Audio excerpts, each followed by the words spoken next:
Hey everyone, editing sick LOZA here. I found this old video of me reviewing a Reddit deck profile that's like branded DM, so I thought why not upload it now since I'm finally uploading again. So yeah, enjoy, and yeah, it's a different time, me and all that shit, so if stuff doesn't make sense, that's why. Anyway, see ya.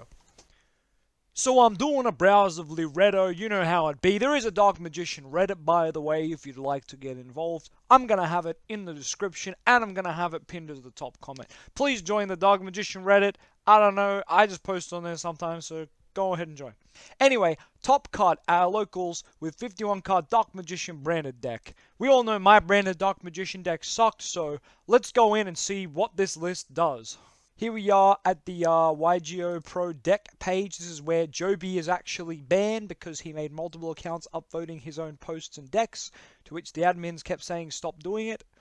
It's very funny, lol. Joby lore information. Anyway, and Julifer lore information. Julifer just like copies this and makes it his thumbnail, right? He just goes like this and then goes Dark Magician Tier 1 local format fire emoji. I can't be bothered to get the fire emojis, but there you go. That's the jeweler for thumbnail, baby. Done. Done. 2-second thumbnail. Easy clap. Anyway, I'm just ripping on everyone today. Anyway, 51 cards to reduce chance of opening bricks. That's valid. He doesn't mention, like, he mentions the patchwork and the, oh, he says pathwork. Patchwork and edge imp for card advantage and more fusion plays. I agree, it definitely does that. However, I would have said it helps to bait cards as well, which he didn't say, but that's okay. Damn, look at these guys getting a free ad in my video. You know what? Alright, so anyway, let's get most of the deck list as I can on screen. There's just one card missing, and that's the Eternal Soul. I'm just going to leave it down there, though. It's okay, you can kind of see a little bit of it. So, we've got Double Dark Magician, which you know I'm a big fan of. We've got the Red Eye. Oh god, it's coming up on the screen. We've got the one Red Eyes, so the ref's alive. We've got the Tamias. I'm going to stop hovering the cards. We've got the one Tamias, one Apprentice, which I think is the correct ratio for these cards because they're very searchable from Illusion of Chaos, which is searchable by Prep. Some people still don't want to play Prep. I saw a guy complaining in a Dark Magician group saying I shouldn't have to play a Searcher for a Searcher for a Searcher. It's like, are you okay? Like, that's the definition of consistency in a card get like, sure, buddy, whatever you reckon. By that logic, don't play Rod. Like, I don't know. It's kind of stupid. Anyway, one Dark Magician Girl. If you are going to play one of the second bricks, please just play one of them and play it at one. So this is exactly that. We've got the one Albaz, so the branded fusion's live. We've got the Edge Imp Chain, so that our Fright Fur Patchwork's alive. Double Magician's Rod, which is interesting, but I guess you can also normal chain an Albaz, so it's not too weird, especially because, once again, Illusion of Chaos plus the triple preps means you've kind of got a lot of copies of Rod here, so it's all good. Next, of course, Triple Magician Souls. This is probably a card to max on. It's really good. It's ironically better in other decks, but that's okay. Illusion of Chaos, one of our greatest cards we've been given. Great on field, great in the hand. Probably better in the hand, but yeah, good card. Allure of Darkness, I think this is where this deck really comes together because everything's dark and you can definitely brick on like Illusion of Chaos and stuff, especially with all the preps and whatnot. So it's always good to just be able to have a free card to banish for the draw. The other reason is you can go, if you open too many preps, which a lot of people still haven't figured out somehow, you just go into Illusion of Chaos, go into a Magician Souls, send the other preps for draws. Like, how do people not realize that? Like, you never brick on prep. People kind of dumb. So 3 prep is totally valid. Like, whenever I see people playing it, it's fine. It's cool. Obviously, you can get hand trapped on this, but you're going to get hand trapped on everything anyway. So, you know, deal with it, kid. Also, if you're getting hand trapped on Magician Souls draw, then you shouldn't be getting hand trapped on, like, your Rod Search, your Allure, perhaps, your Branded Fusion. Like, hopefully. Not necessarily true, but you hope it's true. Anyway, so the double Allure, I'm a pretty big fan of. You could definitely play 3, but sure, 2's fine. Triple Ref, I think if you are going to play Dark Magician, you got to play Ref. If you've watched a LOZA video before, you know what I think about Triple Ref. Like, you got to play Triple Ref, in my opinion. Triple Branded Fusion as well. It's kind of like another Ref. Kind of worse, kind of better. Both have pros and cons. We've been over them many times on the channel. If you haven't checked them out, please go check them out. Also, subscribe. 50% of y'all are not subscribed. I don't know why not. If you're watching my vids, just hit that subscribe. Helps you, helps me. We love to see it. Anyway, here's where we get into more cards that can be ashed. So, Fright Fur Patchwork is a very, very good card. People will want to ash this. So, adding cards to our hand, very good. Adding 2 cards to our hand, very good. People will want to ash this. People will want to ash Ref. You don't want them to ash this. Or Branded. You want people to ash your Prep, which they probably won't. You want people to ash your Patchwork, that they probably won't. Or your Allure.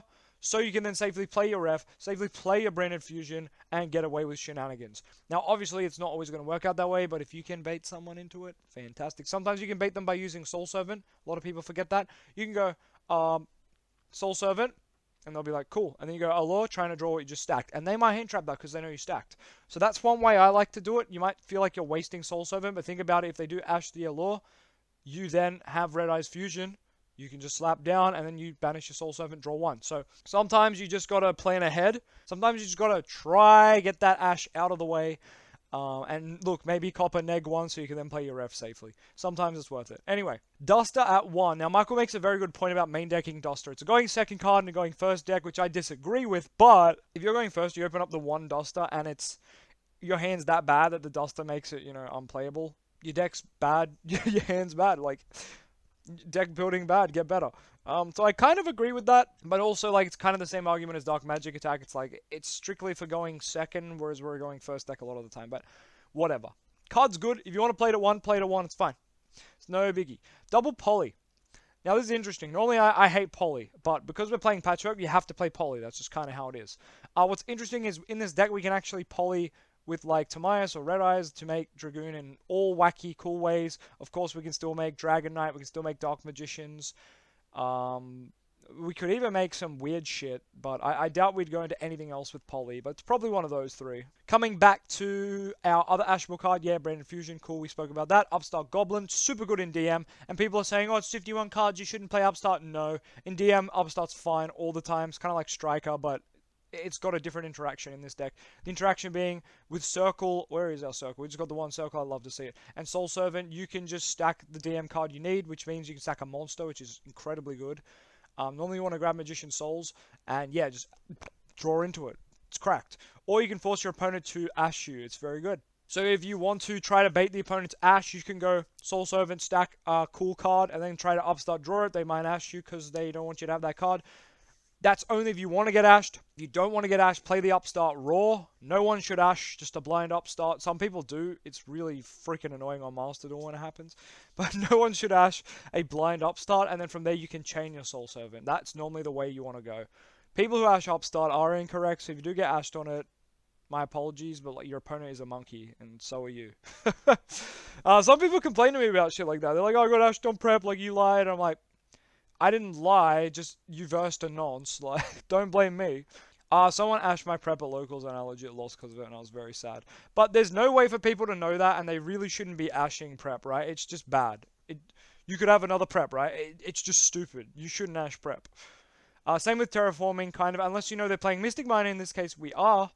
Most people won't ash Terraforming unless they're super scared of like Meltdown. And Mystic Mine's all I can think of really. So people might ash this, and it's not the worst thing in the world. But it's just another card people can ash, and we love that when we're playing Ref. Triple Prep, we spoke about, it's good. Soul Servant at 2. In 51 cards, you think you would just play that extra Soul Servant copy, so I'm not sure why there's not at 3, considering it's the best DM card, and you are playing Dark Magician Girl and DM, so you can get a draw 2. Like, I know the draw 2 is not as consistent on turn 1 as it used to be, but this feels like a no-brainer to just play 3 of, but sure, there's just 2 for some reason.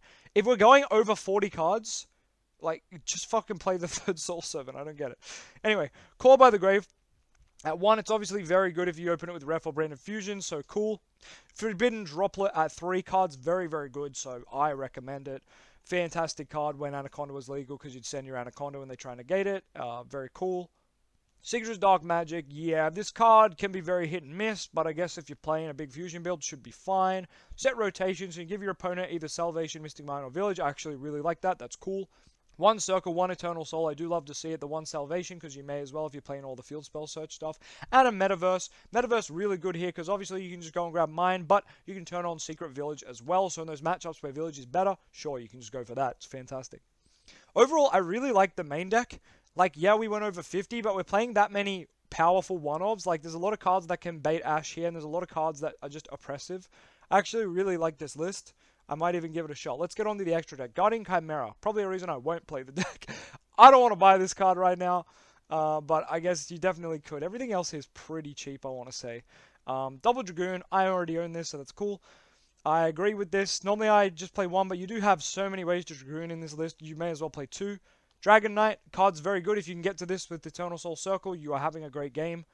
It's just so hard to pull off, but if you do, it's very good. Mirror Jade, the main fusion, if you're not going into any of the other fusey guys that make other fusions. But yeah, Mirror Jade, good. Normally, you're going to summon Lubellion and try go for Dragon Knight or Dragoon, though. Or Albion, and once again, go for Dragon Knight or Dragoon. That's your main play normally with this deck. Obviously, you can go for Mirror Jade, but it's just not as good in this deck. You can still go for it. It's a great card. The Dark Magicians, I do like this with secrets. It gives you OTK potential, blah, blah, blah. It's very generic. I wish it was a little better, but whatever. Yep, the branded cards. This one I forget. It's the Dragon Link one where you can fuse it using dragons from either side of the field. Yeah, any monster zones to the graveyard. It can be special summoned that way. So very good, just normal summon Albaz and out the whole D-Link board. Very big. We talked about Albion, it's a good fusion card. I like the links here are kind of just the mandatory ones to get shit going. Like we've got access code Selene Dark, which is just the standard link climb to access code OTK. We've got Black Luster Soldier if you just need another boss monster, which is cool. And then we've got some of my favorite link ones, Imduck and Artemis. Artemis, of course, helping you recycle Rod. Strange that Rod's a 2, but sure. And then we've got Imduck here sitting... using it to rotate Dark Magician off the field, as well as it's a dragon, so it can help you make a Dragon Knight or Dragoon play. It's a very good card to play. You could play Link Spider instead, but it being a dragon is sometimes very good. Side deck isn't too bad, actually. I don't mind it at all. The allure seems very random. Like, this could be anything else, but I guess... like in a matchup where like a certain card's bad, like Dust is bad, you just put a lure in over it. But I would probably never side a draw card, right? How do you guys feel about that? That seems really dumb to me, but look, it was probably just the 15th card, right? And he didn't know what else to put. So I'm not going to put too much pressure on this guy. This deck list, I really like it, so, you know, I'm just being picky and critiquing it. We've got Dark Magic Attack here, which... yeah, look, I'm not the biggest fan, but it does have a good place in the side deck at 1. I like when people play it at 1 at least. Dark Ruler No More, fantastic card. Goes with droplets very similarly, but sure, you can play both if you want. Evenly matched, I think going second, this is such a good card for us. It helps us with like the Eldritch matchup. Other control matchups, it's very good, like Altergeist, for example. Random decks, but you will verse them when you go to events, and you do need to have cards that help you win that, because they're better control decks than DM, and DM can actually struggle to out the Altergeist setup or the Eldritch setup, right? So it's good to have stuff like this that just unga bunga, like if you don't flip Judgment, you lose your shit, so very cool. D-Barrier, this is like a brain dead option, like it's so good. It's so freaking good. You just flip it and call Synchro, and it's like, bye-bye Sword Soul, like, you're a free win now. It's super good. There's a lot of decks playing Synchros right now too, so yeah, great card, especially because they can go like MST on it, and you can just chain it and you don't care. There could only be one. This is interesting because Floodgates with Dragoon are kind of broken, and Red Reboot's a weird one. I don't think DM can OTK well enough to play this. Let me know what you think of Red Reboot in DM. I think it's trash. Like, we don't normally kill them unless we have ref, but it's here, so that's cool. There could only be one. Interesting tech. I've played it with Dragoon before in my Invoked Numeron Dragoon deck. That absolute cluster fuck of a deck that won me many locals. I think this with Dragoon's very, very good. But it can definitely fall off considering the rest of the deck is spellcasters, more or less. But I guess you do have this guy who is a fiend. You've got Dragon, Spellcaster, Dragon. I'm sure there's ways to play around this, but it does look a little herdy, if you know what I mean. Like, it's going to cock you a little bit. But I'm sure it's fine with branded fusion and stuff. These guys are normally dragons as well. It's probably fine. But yeah, if you do flip this up while you have Dragoon, you do beat, like, Salad, for example. Yeah, you beat so many decks. They just cannot run over Dragoon then because there can only be one. So yeah, overall, really cool list. Shoutouts to, what's this guy's name? Luigi SP. I don't know if I'm saying that right, but thank you, Luigi SP. This deck is actually very cool. I might tweak a version of this to try and play. Curious about the Soul Servant only being at 2, because, like, people would normally say deck space, but, like, we're at 51 cards, so... that's my biggest dilemma with this list. This list is actually quite cool. I'd love to give it a shot. There's a lot of cards that I don't agree with personally, but that doesn't mean that I think it's bad. It's just like, I would like to try this, you know? I hate playing Poly, but Patchwork's such a good card. So that kind of justifies playing Edge Imp Chain. And of course, when Edge Imp Chain is sent from field or hand to grave, you get to add a Fright Fur. So it's kind of nuts that you could summon this and then link it away with your Magician Souls into, let's just say Dark. And yeah, that's literally it. Maybe you should play another Link 1 or 2 for Edge Imp Chain. I don't know. That's probably accurate because you do want to just get this in the grave to add the Frightfur Patchwork, right? Right? And then you just search a poly and a new Edge Imp Chain. That seems really good. So I don't know. I would probably suggest playing an additional Link 2 and probably cutting this. Like, you've got that many boss monsters. I don't think you need this. It is a good card, but I don't know. It feels worse every day. I don't mind this card at all, though. It's cool. It's cool. But yeah, I think you should just play another generic Link 2 just to get Edge Imp Chain off the field every turn 1. Because, like, going into your Dark turn 1 seems wrong. You could I reckon you should play 2 Dark. There's no real good Link 2s. I mean, you could play Nightmare Phoenix, something generic. I would just say, play another Link 2. But this deck is straight fire. Oh, he's playing Mystic Mine. Play Beat Cop.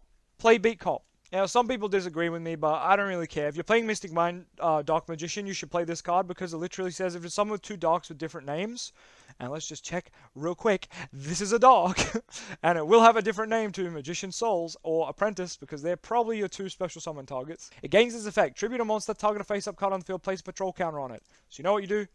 You go, activate Mystic Mine turn 1, beat Cop effect, put a counter on Mystic Mine. Congratulations. We pass turn, Mystic Mine tries to kill itself, you remove the counter. Actually, I don't know if that works because Mystic Mine keeps checking in the end phase. I don't think that actually works, but the main play of this is like turns 2, 3 onwards and whatnot. You're able to actually do some summons. See if the opponent has like back row they flip, like try to force them to flip their like Solemn Strikes or just Imperms or like see what they've got. And then if you didn't get anywhere, you just link into beat Cop, activate effect Tribute, put the token back on the mine, they have to play under mine once again. Obviously, if they go into a link, if they turn all their monsters into one monster, a link of some sort, then this isn't that great. But normally they'll have 2 or 3 monsters on the field when Mystic Mine's up. That's normally how it is. So I do find you can go into beat Cop, and it's not the end of the world.